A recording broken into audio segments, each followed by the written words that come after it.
Co-Chair,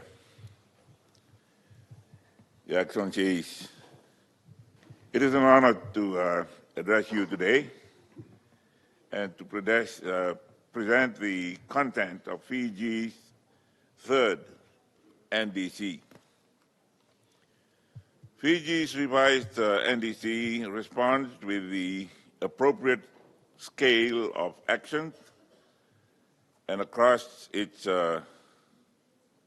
element demonstrates a leveling up of our vision and our commitment.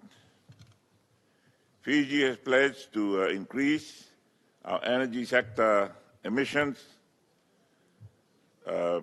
reduction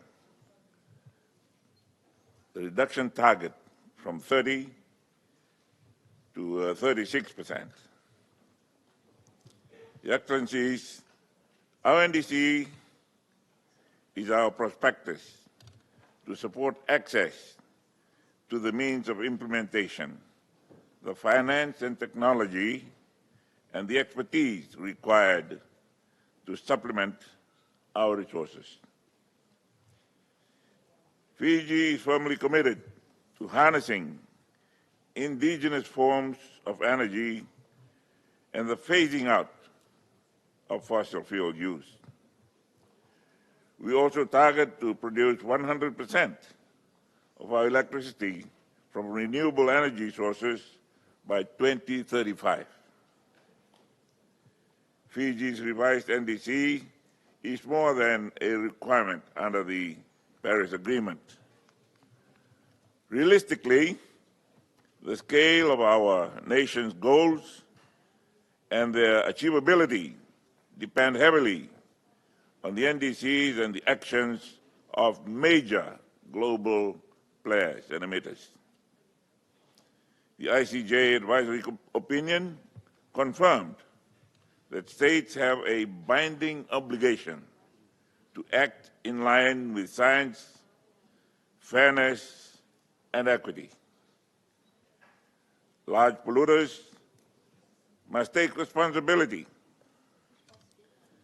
Substantial and rapid and sustainable measures to reduce greenhouse gas emissions. The advisory was also clear. Non-proliferation of fossil fuels should be a priority in order to keep within the 1.5 degrees Celsius goal. COP30 in Belen must be the turning point with ambitious yet feasible NDCs.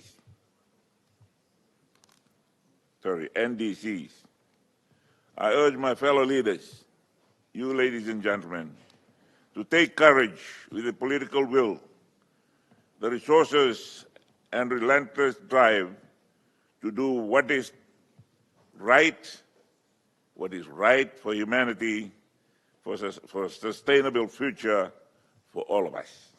Thank you very much.